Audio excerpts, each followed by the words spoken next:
그동안에 설교 들으신 것들 잘 기억을 해보시면 좋겠고요. 또 안 들으신 분들을 위해서 조금 리마인드를 하는 차원에서 말씀을 드리면, 제가 이 팔복의 8가지 복을 이렇게 설명하고 함께 은혜를 나누고 정말 하나님께서 우리에게 말씀하신 이 팔복의 뜻이 무엇인가를, 정말 우리가 이 팔복에 어떻게 팔복의 사람이 될 것인가를 제가 쭉 설교를 해오면서 공통적으로 매 설교의 시간마다 말씀드렸던 것이 있어요. 그러니까 이 팔복을 정말로 진리의 말씀대로 우리가 깨닫고 알기 위해서 필요한 3가지의 어떤 전제 조건이고 어떤 3가지의 그런 기본적인 토대인 거예요. 팔복을 이해하기 위한 그것들이 있었어요. 그래서 공통적으로 매 시간마다 제가 이걸 말씀드렸거든요. 근데 볼륨이 좀 이상해요.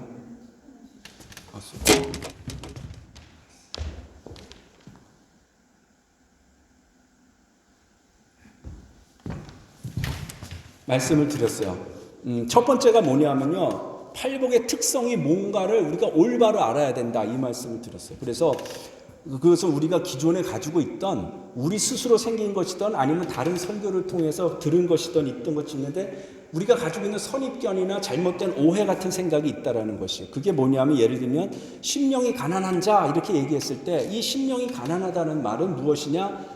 우리가 물질적으로 가난하다는 것이 아니라는 말씀을 드렸어요. 이것은 영적인 가난함을 얘기하는 것이다. 그래서 예수님께서 요한계시록의 7교회 편지할 때 라오디게아 교회에 편지하면서 뭐라고 그러시냐면, 네가 헐벗고 굶주리고 눈먼 자인 것을 알지 못하느냐, 이 말씀을 하시는 것이 바로 심령이 가난한 자가 되어야 된다는 말씀을 하신다는 것이에요. 우리의 마음이 부요한 자는 팔복의 시작도 할 수 없는 것이에요.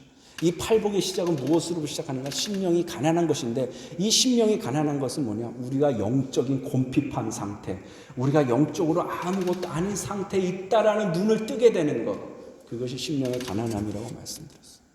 애통하는 것은 무엇이냐? 애통하는 것은 그냥 내가 슬프고 그냥 뭔가 형편이 잘 안 좋아, 내가 뜻한 대로 어떤 일들이 안 돼, 그래서 그냥 슬프고 낙심된 상태가 아니라 심령이 가난하기 때문에 오는 애통이에요. 왜? 나의 실체를 알게 돼서. 내 나 괜찮은 사람인 줄 알았거든. 그런데 아닌 거야. 주님이 눈을 열어주셔서 내 영적인 실체를 보게 하시니까 내가 아닌 상태를 아니까 애통이 나올 수밖에 없는 거예요. 그런 것이다 말씀을 드렸어요. 그리고 두 번째, 팔복을 우리가 함께 나누면서 기본적으로 생각하고 있었던 토대와 전제 조건이 무엇이었냐면, 이 팔복에 나오는 한 가지의 특성들은 다 무엇이다? 천성적으로 타고 태어난 것이 아니다. 그러니까 예를 들면 온유한 자가 복이 있나니, 우리는 온유함 하면 참 어떤 사람이 말씨도 부드럽고 마음씨도 부드럽고 참 착하고 따뜻하고 화내는 법도 없고 이런 사람을 떠올리잖아요. 맞아요. 맞지만 그 성경에서 말하는 온유함은 뭐냐면, 그걸 타고 태어난 사람들이 있단 말이에요. 천성적으로 태어나기를 좀 느려, 천성적으로 태어나기를 그냥 부드러워, 그냥 따뜻해, 이런 분들이 있어요. 그런데 팔복에서 말하는 온유함이란 것은 천성적으로 태어난 그런 온유함을 말하지 않는다. 그것은 어떤 온유함이냐? 심령의 가난한 것을 본 사람이 그것을 통해서 애통하게 되고, 그 자기의 실체를 보면서 애통한 마음의 깨달음이 왔기 때문에 어떻게 된다? 온유하게 된다. 왜?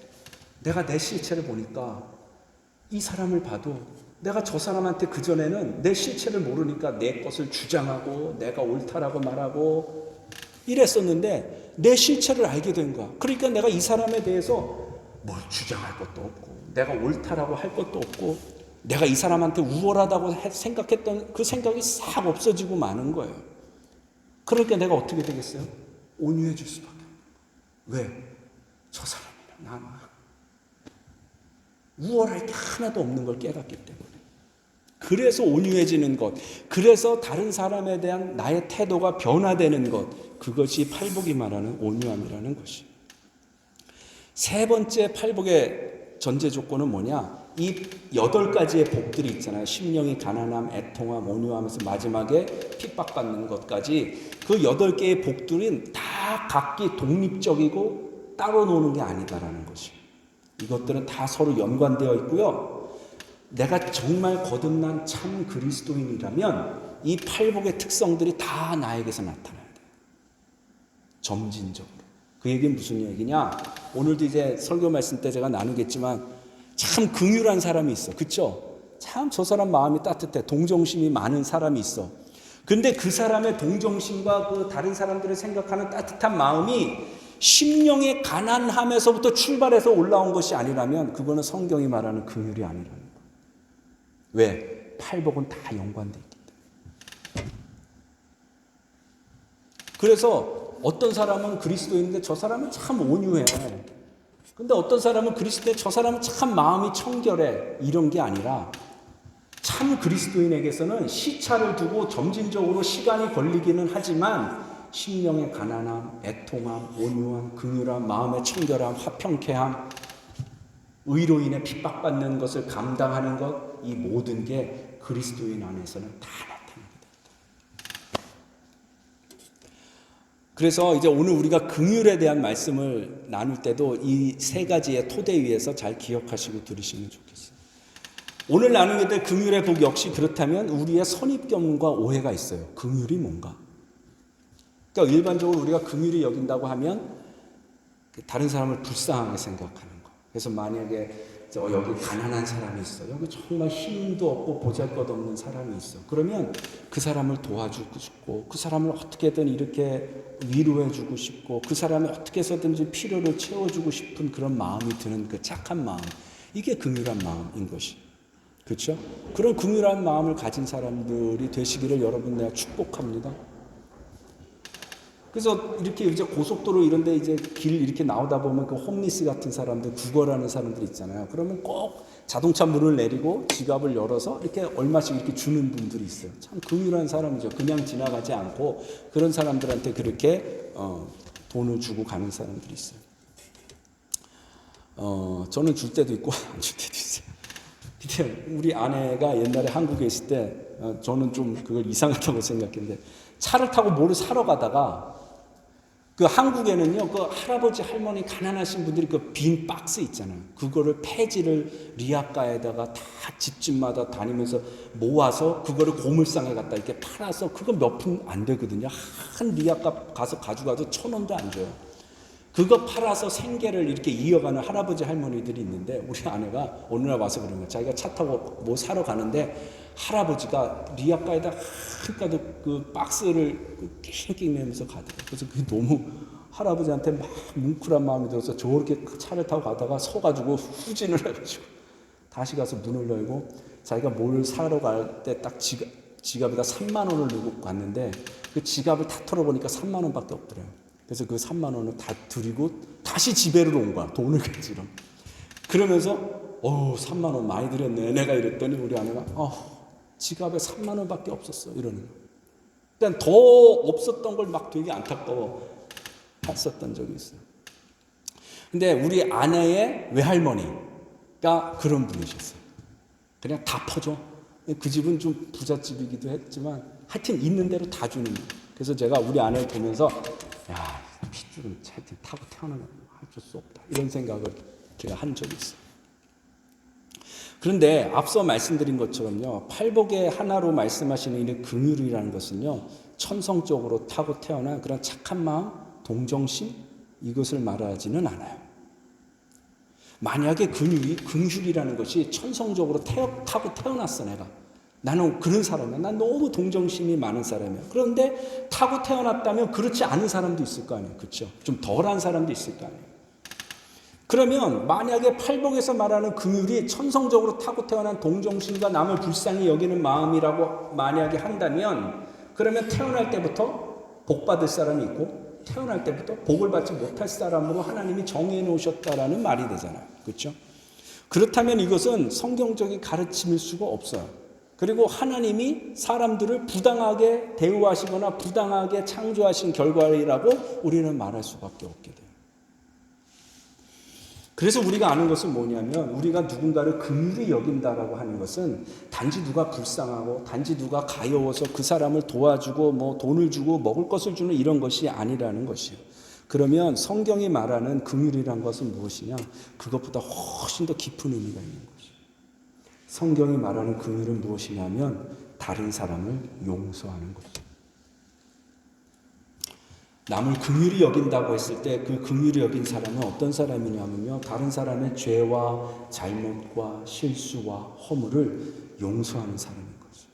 그리고 더 나아가면요, 다른 사람들을 험담하거나 판단하거나 비방하는 말을 하지 않는 것, 그 사람이 성경의 팔복에서 말하는 긍휼히 여기는 사람이라는 뜻입니다.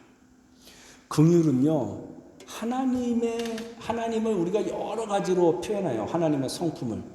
은혜도 있고요, 긍휼도 있고요, 거룩함도 있고요, 정직함도 있고요, 신실함도 있어요. 그런데 이 긍휼은요, 하나님의 가장 대표적인 성품 중에 하나예요. 그래서 우리가 긍휼히 여긴다라는 것이 뭔지 분명히 알고 싶으면 하나님이 어떻게 긍휼히 여기셨는가를 보면 우리가 알 수 있어요. 출애굽기 34장 6절에 이렇게 말씀해요.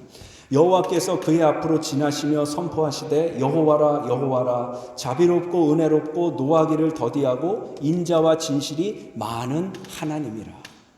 모세가, 이 앞에가 그 말씀이잖아요. 모세가 하나님께 주님, 하나님, 여호와여 나에게 하나님의 영광을 보여주세요 했을 때에 하나님이 나타나셔서 이 말씀을 하시는 거예요. 그 얘기 하시잖아요. 너는 나를 보지 못할 것이니 너는 나의 뒷모습만 볼 것이고 내가 너를 바위 뒤에 숨긴 다음에 네 앞으로 지나갈 것이다. 그 다음에 이 말씀하시는 여호와로라 여호와로라 자비롭고 은혜롭고. 이게 하나님의 자기소개서 같은 거잖아요. 근데 하나님은 자기를 제일 먼저 뭐라고 소개하세요? 자비롭고, 그 다음 은혜롭고. 은혜와 자비가 하나님을 가장 잘 설명하는 두 가지 캐릭터라는 것이에요. 은혜와 긍휼, 은혜와 자비는요, 여러분 좀 비슷하잖아요. 잘 구분을 우리가 잘 못할 수 있는데요, 분명한 차이가 있어요. 어떤 차이가 있을까요? 은혜는 뭐예요, 여러분? 은혜는요, 내가 받을 자격이 없어요. 근데 받았어요. 그게 은혜인 거예요. 여러분, 우리 다 죄인이잖아요. 우리 다 죄인이에요. 그래서 우리는 죽어야 마땅해요. 그런데 우리는 영생을 받을 자격이 없어요. 우리는 하나님 백성이 될 자격이 없어요. 그런데 예수 그리스도로 말미암아 우리가 의롭게 되었고 생명을 얻고 천국의 백성이 되었어요. 우리가 받을 자격이 없는데 그것을 받았어요. 그래서 우리가 뭐라고 그래요? 은혜로 구원받았다, 이 말을 하잖아요. 은혜는 우리가 받을 자격이 없는데 받는 것이 은혜예요. 그러면 긍휼은 무엇일까요? 긍휼은 무엇일까 잘 생각해 보세요. 긍휼은요, 은혜와 반대예요. 긍휼은 마땅히 내가 받아야 돼요. 마땅히 내가 받아야 되는 것인데 받지 않는 것, 그것이 긍휼이에요. 여러분, 죄인인 우리가 마땅히 받아야 될 것이 무엇입니까? 지옥의 심판이에요. 마땅히 받아야 돼요, 우리는. 그런데 예수님을 믿고 예수님의 피로 대속함을 얻어서 우리는 지옥의 심판을 받지 않게 됐어요. 그게 긍휼이에요. 여러분, 차이를 아시겠죠? 은혜는 받을 수 없는데 받는 것, 긍휼은 당연히 받아야 되는데 받지 않는 것. 그것이. 그래서 하나님이 우리를 긍휼히 여기셨다, 우리를 불쌍히 여기셨다는 것은 무엇이냐? 우리에게 그냥 먹을 걸 주고, 잠자리가 없는데 잠자리는 우리에게 주시고, 그것을 말하는 것이 아니에요. 우리의 죄를 용서해 주셨다는 것입니다. 이 하나님께서 출애굽기 34장 6절에서 말씀하신 그 다음에 나오는 구절이 그걸 증명해 줘요. 인자를 천대까지 베풀며 악과 과실과 죄를 용서하리라.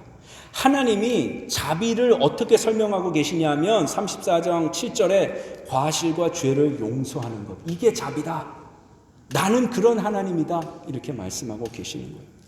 시편 51편에도 똑같은 말이 나오는데, 시편 51편이 여러분 그 다윗이 밧세바하고 간음의 죄를 저지른 다음에 나단 선지자의 책망을 받고 나서 하나님 앞에 회개하는 시잖아요.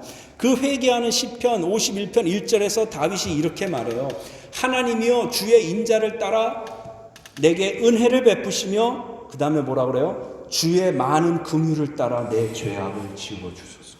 긍휼이 왜? 다 다윗이 어떻게 하나님 앞에 그 큰 죄를 짓고도 하나님 앞에 나아가서 하나님 내 죄를 용서해 주세요 말할 수 있어요? 그 근거가 뭐예요? 하나님은 그 일이 맞기 때문이라. 다윗이 그걸 아는 것이. 여러분 용서는요 참 이게요 쉬울 수도 있어요. 그렇죠? 근데 보통의 경우 용서한다는 건요 되게 어려워요. 고개를 끄덕이시는 분이 하나도 없네. 다 용서를 잘하시네. 특히 내가 사람과의 관계 가운데서 내가 입은 상처가 클수록 용서하기가 어려워요. 그래서 우리가 용서를 배웠잖아요. 그래서 용서하겠다고 선포해라 그래서 막 내 예수 이름 용서하기로 선포합니다. 용서하기로 결단합니다. 막 이런 기도 우리가 많이 했어요. 근데 내가 용서하겠다고 선포하고 결단한다고 그냥 내 마음이 그냥 그 시간부로 막 해결이 돼. 그래서 막 그러시던가요? 그렇지 않잖아요. 어려워요. 용서한다라는 게. 이 용서할 문제가 크든 작든 이 용서라는 것이요 그렇게 쉬운 문제가 아니에요. 그런데 그러면 주님은 성경에서 우리가 원수를 용서하라고 하실 뿐만이 아니라 더 나아가서 뭐라고 그러시냐면 원수를 사랑하기까지 하라고 하신단 말이에요. 그러면 예수님이 우리에게 그 말씀을 하실 때에 우리가 할 수 없는데 하라고 하시겠어요? 아니에요. 할 수 있으니까 하라고 하시는 거잖아요. 그럼 우리는 어떻게 용서하고 어떻게 사랑해야 되나 원수를? 예수님이 가르쳐 주세요. 어디서 가르쳐 주시냐면 예수님이 십자가에 못 박히실 때 하나님 아버지 앞에 드린 기도가 있어요. 거기에 답이 있는 거예요. 어떻게 원수를 용서하고 어떻게 원수를 사랑하는 자리까지 나아갈 수 있는가? 그것은 뭐냐면 죄 지은 자, 나에게 죄 지은 사람, 아니면 나에게 죄 지은 사람이 아니더라도 그 정말 형편없는 사람, 그 연약한 사람, 그 정말 두고 볼 수 없는 그 사람이라 할지라도 그 부족하고 연약한 그 사람을 불쌍히 여기는 마음이 내 안에 들어올 때 그때 우리가 용서할 수 있게 되는 것입니다. 누가복음 23장에 예수님이 십자가에 달리셔서 이렇게 기도하시는 모습이 나와요. 이에 예수께서 이르시되 아버지 저들을 사하여 주옵소서 자기들이 하는 것을 알지 못함이니이다 하시더라. 하나님의 아들인 예수님이신데 이 하나님의 아들인 예수님을 마치 막 연쇄살인범, 흉악범 다루듯이 채찍으로 때리고 머리를 때리고 십자가에 못 박고 이런 일을 하는 것보다 여러분 더 잘못되고 더 억울하고 더 부당한 일이 세상에 어디 있어요?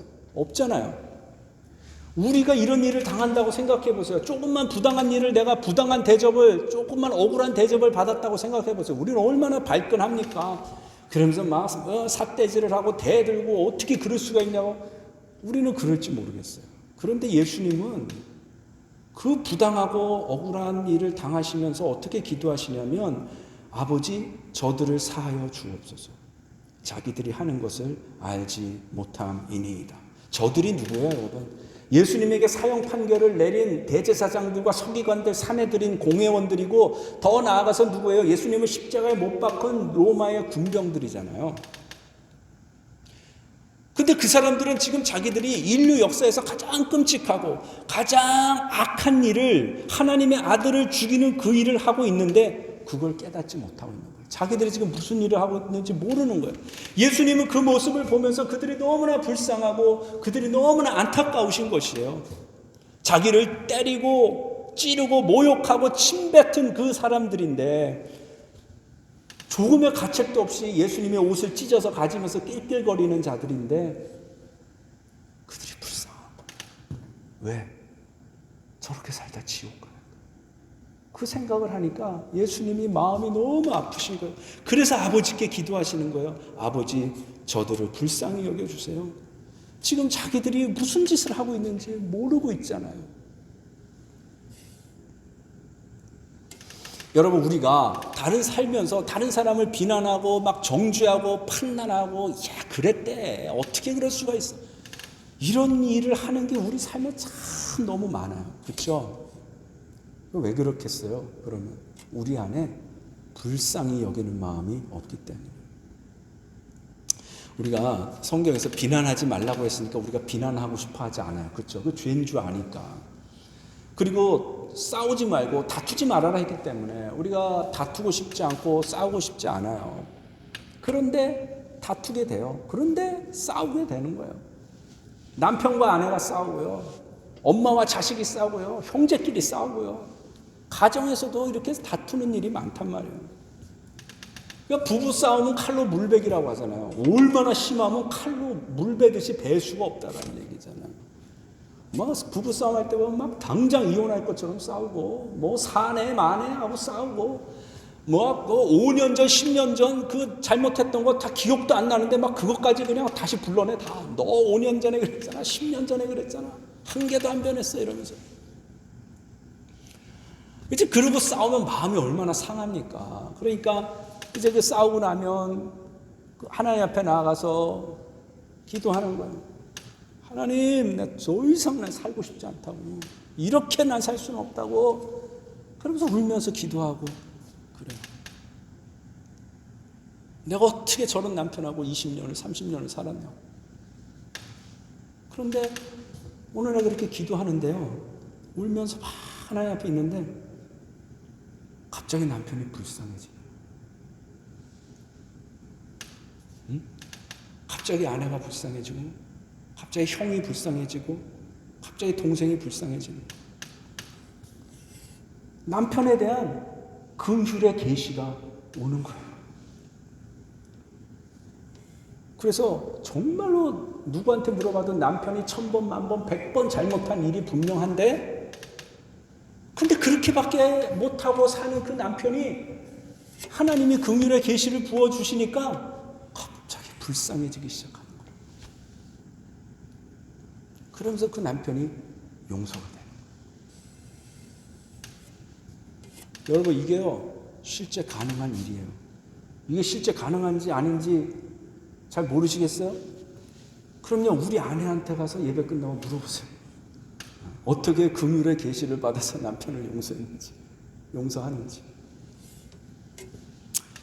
어떤 장로님 책에 보니까 이런 간증이 나오더라고요. 이 장로님이 교회 이제 장로님이신데, 그 다른 장로님이 그 교회 이제 헌금을 관리하는 게 이제 재정 담당 장로가 또 따로 있었는데, 이 재정 담당하는 장로님이 교회의 헌금을 가져다가 일부를 자기 사업에 갖다 유용한 게 발각이 된 거예요. 교회가 뒤집어졌겠죠. 장로가 헌금을 훔쳐다가 자기 사업 자금으로 썼으니. 근데 이 장로가 사과도 안 해. 그리고 뭐 언제까지 내가 잘못했으니 갚겠다는 말도 안 해. 그리고 교회 와서도 얼굴 빳빳이 들고 이러고 돌아다니는 거예요. 그러니까 이제 그 모습을 보고 이 책 쓰신 이 장로님이 너무 우라통이 터지는 거죠. 그래가지고 하루는 방에 들어가서 막 기도를 하는데 막 원색적인 기도가 나오시더라고요. 하나님, 제 책에 있는 그대로 얘기할게요. 하나님, 어쩌자고 저런 새끼를 장로를 시켜가지고 세상에 장로 망신을 다 시키냐고 막 이러면서 막 고래고래 소리를 질러가면서 원색적으로 기도를 하셨대요. 예. 여러분 다 원색적으로 기도하시는 분들이 되길 제가 축복합니다. 사람 앞에서 하지 마시고요, 하나님 앞에서 하는 죄가. 이 장로님이 막 한 시간을 넘게 그렇게 막 고래고래 소리를 지르면서 막 분이 나가지고 막 기도를 하셨대요. 근데 이제 한 시간쯤 기도 그렇게 하고 나니까 이제 지치잖아요. 힘이 빠져가지고 이렇게 앉아가지고 이렇게 맥없이 이러고 있는데 갑자기 머릿속에서 옛날에 있었던 일들이 이렇게 필름처럼 쫙 지나가더래요. 그러면서 뭐가 생각이 나냐면 본인이 회계장로 할 때 자기도 교회 헌금 개수하면서 야, 이거 내가 또 내 돈이면 정말 좋겠다 이런 생각을 한 적이 있는 게 생각이 났다. 그 생각이 나고 나니까 그 자리에서 그냥 꼬꾸라져가지고 회개가 나오는데 엄청나게 회개를 하셨다는 거예요. 그렇게 회개를 하고 나니까 그 돈을 훔쳐갔던 그 장로가 불쌍해 보이기 시작하더라고요. 자기가 하나님 앞에서 무슨 죄를 지었는지도 모르고 고개 빳빳이 들고 그 다니는 그 장로가, 그 장로를 생각하니까 야, 저 장로가 저러다 저 영혼이 어디로 갈까? 이 생각을 하니까 너무 불쌍해지더라는 거예요. 그러면서 그 장로를 위해서 기도가 나오기 시작하고 그냥 용서가 되더라는 거예요. 여러분, 이처럼 우리가 어떻게 긍휼한 사람이 될 수 있는지 아세요? 우리가 어떻게 예수님이 말씀하신 것처럼 네가 네 마음 중심으로 내 형제를 용서하라고 했을 때에 그게 어떻게 되는지 아세요? 내가 용서합니다 선포하고 내가 용서합니다 한다고 결단한다, 그렇게 용서가 될 수도 있지. 근데 그런다고 안 되더라. 왜 안 되냐? 하나님으로부터 이 긍휼의 계시가 와야 되는 거예요. 그게 내가 그냥 미치겠다 한다고 용서가 되는 게 아니라는 거예요. 내가 저 사람을 불쌍하게 여겨지는 계시가 내 마음에 올 때에 정말 그 사람이 비로소 용서가 되고 이해가 되고 더 이상 정죄하고 비난하지 않게 되는 그 일이 그때 일어나게 된다는 것이죠. 여러분, 우리가 누군가를 비난할 이유가 있잖아요. 누군가를 판단할 이유가 있단 말이에요. 근데요, 우리가 이유 없이 하지 않아요. 그렇죠? 다 이유가 있어요. 분명히 저놈이 잘못했어요. 그리고 분명히 저 인간이 그러면 안 되는 거야. 맞아요. 욕먹을 짓 한 거 맞고 실수한 거 맞아요. 100번 1000번 맞아요. 그런데 그 사람을 용서 못하고 그 사람을 계속 판단하고 정죄하고 험담하는 그 이유가 어디에 있는지 아세요? 우리 마음 중심에 있어요. 그게 뭐냐면 우리 마음 중심에 이런 생각이 있는 거예요. 야, 그래도 내가 너보단 나아. 그래도 난 너도 같이 살진 않았어. 이게 있는 거예요. 자기의가 있는 거예요. 이게 꽉 들어차 있기 때문에 용서가 안 되는 거예요. 그게 있으니까 비난하고 험담하고. 여러분, 팔복의 순서가 제가 심령이 가난한 것부터 계속 점차적으로 이게 증진되는 거라고 말씀드렸잖아요. 팔복의 순서에 보면요, 긍휼히 여기는 자 앞에 나온 게 뭐예요? 우리가 지난주에 뭘 했어요? 의에 줄이고 목마른 자는 복이 있나니 저희가 배부를 것이다, 이 얘기를 나눴잖아요. 이게 우연이 아니라니까요. 왜 긍휼히 여기는 자가 의에 줄이고 목마른 자가 돼야만 긍휼히 여기는 자가 되는가? 내 안에 자기의가 가득한데 어떻게 긍휼히 여기냐고요. 내 안에 그리스도의 의가 가득해져서 그리스도의 의로 배부른 자, 나는 의로울 수가 하나도 없는 자인데 내가 그리스도의 의로 말미암아서 의로워지고 나니까 긍휼함이 올라오고 긍휼히 여기는 자가 되는 거예요. 내 안에 있는 의가 내 의고 자기 의고 자기 애인데 어떻게 그 사람이 긍휼히 여기는 자가 될 거냐고요. 긍휼은커녕 여러분 다른 사람 이해도 못해요. 그래서 계시가 필요한 거예요. 어떤 계시냐면 내가 예수 그리스도로 인해서 먼저 용서받은 자라는 거예요. 내가 저 사람보다 먼저 긍휼히 여기고 불쌍히 여김을 주님으로부터 받은 사람이라는 그 깨달음, 그 계시가 올 때에 우리가 비로소 긍휼히 여기는 자, 팔복에서 말하는 그 사람이 될 수 있다라는 것이에요. 그걸 기억해야 돼요. 내가 먼저 용서받은 사람. 여러분, 어떤 사람이 자기 주인한테 10,000달란트의 빚을 졌어요. 10,000달란트. 10,000달란트가 얼마냐 하면요, 제가 환산해 봤더니 30억이야. 30억이니까 알아서 그냥 들으세요. 성필이 30억 알아? 30억만큼이면 어마어마하게 많은 돈이야. 이 빚을 지니까 이 갚을 수가 없잖아요. 30억이라는 돈을 어떻게 갚냐고. 그러니까 왕이 뭐라 그래요? 저거 와이프도 팔아버리고 자식들도 팔아버리고 집안에 있는 모든 재산 다 팔아서 갚으라고 해요. 그렇게 명령했어요. 그러니까 이 사람이 왕 앞에 나가서 울면서 애원하잖아요. 조금만 기다려달라고, 조금만 참아달라고, 내가 어떻게 해서든지 정말 갚을 때니까 우리 가정을 지켜달라고, 우리 와이프 팔지 마시라고, 우리 아이들 딸들 팔지 마시라고, 어떻게든 내가 갚겠다고 이러고 울면서 사정을 하는 거예요.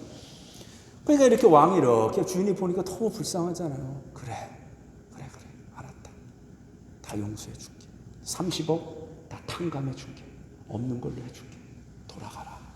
긍휼을 베풀었잖아요. 그리고 이 사람이 너무 감사합니다 그러고 그 왕 앞에 물러나와서 자기 집으로 가는 길에 누구를 만나요? 자기한테 100데나리온 빚진 사람을 만나죠. 100데나리온은 얼마냐면 1,000만 원. 근데 이 사람을 만나자마자 어떻게 해요? 멱살을 붙잡죠. 멱살을 붙잡고 너 이 자식 잘 만났어. 너 내 돈 언제 갚을 거야? 그러니까 이 1,000만 원 빚진 사람이 내가 친구야 조금만 참아줘. 내가 어떻게든 갚을 테니까 조금만 기다려줄래? 웃기는 소리 하지 마. 이런 놈은 당장에 감옥에 쳐넣어야 돼. 그리고 다 감옥에 집어넣었잖아요. 근데 그 광경을 누가 봐요? 지나가던 이 사람의 친구들이 본 거예요. 그리고 그 주인한테 가서 얘기해요. 봤던 그대로를 얘기하는 거예요. 그러니까 이 주인이 화가 나죠. 아니, 내가 자기의 30억이나 되는 10,000달란트의 빚을 용서해 줬는데 그까지 100데나리온 빚진 친구를 감옥에 집어넣어? 그래서 그 사람을 다시 불렀어요. 그리고 이렇게 말하는 거예요. 이에 주인이 그를 불러다가 말하되, 악한 종아, 내가 빌기에 내가 내 빚을 전부 탕감하여 주었거늘 내가 너를 불쌍히 여김과 같이 너도 네 동료를 불쌍히 여김이 마땅하지 아니하냐 하고 주인이 노하여 그 빚을 다 갚도록 그를 옥졸들에게 넘기니라. 주인이 뭐라고 그런지 여러분 잘 보세요. 이 악한 종아, 내가 널 10,000달란트나 되는 그 갚을 수 없는 큰 빚을 없애줬는데, 너를 불쌍히 여겨줬는데, 이 주인이 그 빚을 없이 해주면서 이 주인이 원한 것은 뭐예요? 너도 가서 그렇게 하라는 거죠. 그렇게 하기를 원했어요. 근데 그 사람이 나가서 어떻게 했어요? 자기에게 빚진 자를 감옥에 넣었어요. 이 주인이 뭐라고 그래요? 악한 종아, 그러면서 내가 너를 불쌍히 여긴 것처럼 너도 밖에 나가서 너에게 빚진 자, 네 친구를 불쌍히 여기는 게 마땅하지 않니? 근데 너는 어떻게 이럴 수가 있니? 자기하고 비교도 할 수 없을 만큼 작은 빚진 자 그 친구를 용서하지 못하고 감옥에 집어넣었잖아요. 자기가 먼저 큰 긍휼을, 불쌍히 여김을 받은 사람이란 걸 까맣게 잊어버렸잖아요. 와이프도 종으로 팔려가고 자식도 종으로 팔려가고 재산도 다 날리고 자기가 감옥에 갈 뻔한 사람이었는데 용서받았다는 그 사실을 완전히 이 사람은 까먹었어요. 그 사람을 향해서 하나님이 뭐라고 그러세요? 이 악한 종. 여러분, 진짜 긍휼이 많다는 것은 무엇인지 아세요? 내가 누군가를 긍휼히 여긴다는 것은 무엇이냐면요, 자기가 먼저 용서받은 죄인인 것을 잊지 않는 것이에요. 주님이 우리에게 오늘 팔복에서 긍휼히 여기는 자가 복이 있다, 그가 긍휼히 여김을 받을 것이다, 이렇게 말씀하시는 이 말씀은 무엇이냐? 네가 가서 불쌍한 사람 있으면 잘 돌봐줘. 그러면 나도 널 돌봐줄게. 주님이 그 말을 하는 게 아니에요. 이 말씀은 무슨 말씀이냐? 내가 너를 용서했잖아. 내가 너를 용서한 것처럼 너도 다른 사람 용서해라. 내가 너 언제 정죄한 일 있니? 내가 너 비판한 적이 않았잖아. 그러면 너도 다른 사람 정죄하지 마. 다른 사람 비판하지 마. 이 말씀을 하시는 것이에요. 여러분, 하나님이 우리가 아무리 큰 죄를 지었다고 할지라도 주님은 다 용서해 주실 수 있어요. 너무나 긍휼이 많으시기 때문에.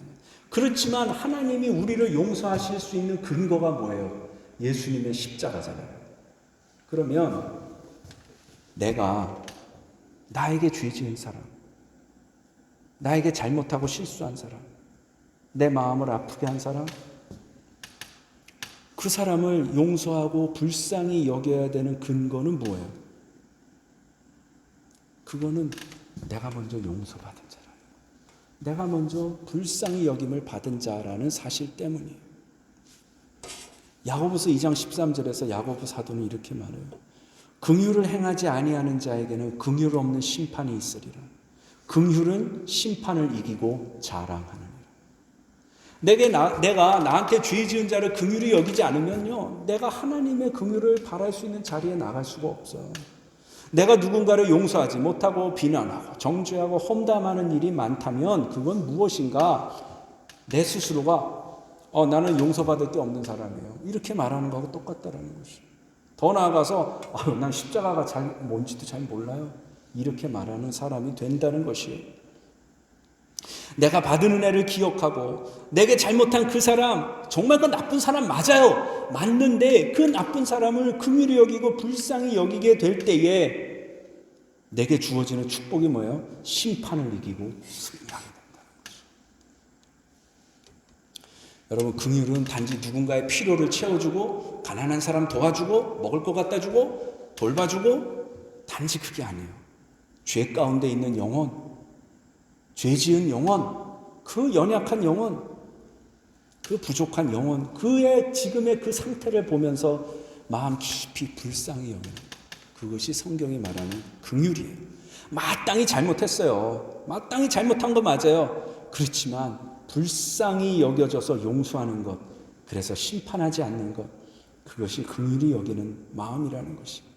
여러분, 우리가 다 주님 앞에서 똑바로 살고 우리가 다 주님 앞에 순종하면서 살아서 주님이 우리 기도에 응답해 주세요? 아니잖아요. 우리는 항상 하나님을 기쁘게 해드리고 나한테 흠잡힐 게 하나도 없어. 나는 그렇게 살고 있어. 그래서 주님이 우리 도와주고 계세요? 우리 위로해 주세요? 때때로? 아니잖아요. 우리도 여전히 죄 가운데 있고 우리도 여전히 그 습관적인 그거 끊지 못해서 그 절절매고 있고 우리도 여전히 그 죽지 않은 자아로 살고 있어요. 그런데 우리가요, 왜 어떻게 살고 있냐, 어떻게 이 시간에 이렇게 살아있어요? 주님이 우리를 불쌍히 여기시기 때문에 이만큼이라도 우리가 밥 먹고 살고 있는 거예요. 여러분, 그걸 기억하셔야 돼요. 누가복음 6장 36절에 그래서 주님이 이렇게 말씀하시잖아요. 너희 아버지의 자비로우심 같이 너희도 자비로운 자가 되라. 우리 중에 단 하루라도 하나님이 우리를 불쌍히 여기지 않으시면 살아갈 수 있는 사람은 아무도 없어요, 여러분. 없어요. 지금도 우리를 불쌍히 여기시고 은혜를 베푸시는 그 주님의 마음을 우리가 단지 모르면서 살고 있을 뿐이지 날마다 주님의 은혜와 긍휼이 없이는 우리가 살 수 없잖아요. 긍휼을 입은 것을 진정으로 알고 깨닫는 그 사람은요, 다른 사람은 긍휼히 여길 수밖에 없습니다. 결코 비난하거나 정죄하거나 판단하지 않아요. 그래서 여러분, 우리에게 긍휼의 계시가 필요해요. 내 의지로, 내 생각으로 성경에서 이렇게 하라고 했으니까 한번 해봐야지. 그것도 귀한 것이지만 정말 마음 중심으로 하기에는 역부족이에요. 여러분 주위에 이렇게 잘 생각을 한번 해보세요. 여러분 주위에도요, 지금 이 순간에도요, 여러분의 신경을 막 건드리는 사람이 있어요. 여기 있다는 뜻이 아니라 여기 있을 수도 있고 바깥, 지금 이 삶의 현실 가운데서도 내 신경을 계속 건드리는 사람이 있어요. 그렇죠? 나를 화나게 하는 사람이 있어요. 불편한 그 사람이 있어요. 그 사람이요, 내 남편일 수도 있고요, 내 아내일 수도 있고요, 내 자식일 수도 있어요. 아들이고 딸일 수도 있어요. 그렇죠? 여러분, 여기 다 자녀 키워보셨지만 내 자식이라고 해서 항상 마냥 예쁘고 뭔 짓을 해도 귀엽습니까? 아니죠. 자식도요, 한 대 꽉 가서 그냥 쥐어받고 싶을 때가 있어요. 그런데 우리가 그런 사람을 볼 때 그냥 성경에 그냥 불쌍히 여기라니까 불쌍히 여기자. 이 불쌍한 인간아. 이렇게 하지 마세요. 그건요, 자기 의에서 나오는 소리예요. 그건 불쌍히 여기는 게 아니잖아요. 여러분, 정말로 대책 없는 나도 하나님이 불쌍히 여겨주셨기 때문에 그 불쌍히 여김을 받아서 요만큼이라도 내가 살고 있는 걸 기억한다면 지금 자기가 뭔 짓을 하고 있는지도 모르고 자기가 지금 나한테 무슨 말 했는지도 모르는 그 사람을 나도 불쌍히 여길 수 있지 않겠어요? 여러분, 기도하세요. 오늘 우리가 이 시간에 함께 한번 기도했으면 좋겠어요. 주님, 내가 오늘 불쌍히 여겨야 되는 사람은 누굽니까? 가르쳐 주세요. 주님, 내가 오늘을 누구를 긍휼히 여기는 자 되기를 원하세요? 주님, 그 사람을 향해서 나에게 긍휼함의 계시를 주옵소서. 이게 혈과 육으로 되는 게 아니기 때문에 그래요. 주님이 그 불쌍함의 계시를 나에게 주셔야지만 내가 비로소 그 사람을 정말 마음 중심으로 용서할 수 있게 되는 것입니다. 오늘 주님이 이 팔복의 5번째 말씀을 통해서 우리에게 이렇게 말씀하세요. 긍휼히 여겨라. 그러면 하나님 앞에 너도 긍휼함을 얻게 될 것이다. 그것이 긍휼히 여기는 자에게 주시는 복이에요. 우리 시간에 한번 함께 기도합시다. 하나님 아버지 하나님, 내가 그 사람을 긍휼히 여기를 원합니다. 하나님 아버지, 나는 할 수 없습니다. 나는 도저히 불쌍히 여기고 싶지도 않고 이해할 수도 없고, 나는 그 사람이 내 삶 가운데 들어오는 것도 싫고 내가 관계되어 있는 것도 싫고, 하나님 긍휼함의 계시를 주지 않으시면 하나님 내가 용서할 수 없고 긍휼히 여길 수 없고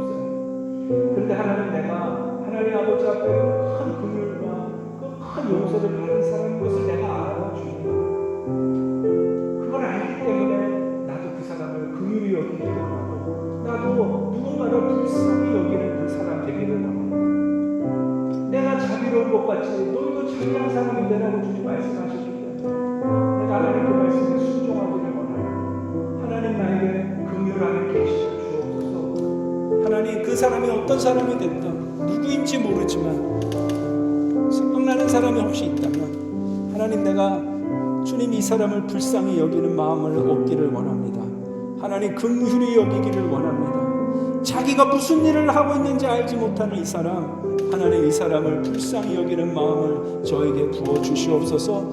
이 시간에 우리 하나님의 긍휼의 계시를 구하면서 하나님 아버지 앞에 그렇게 한번 우리 함께 기도합시다. 다 같이 기도하겠습니다.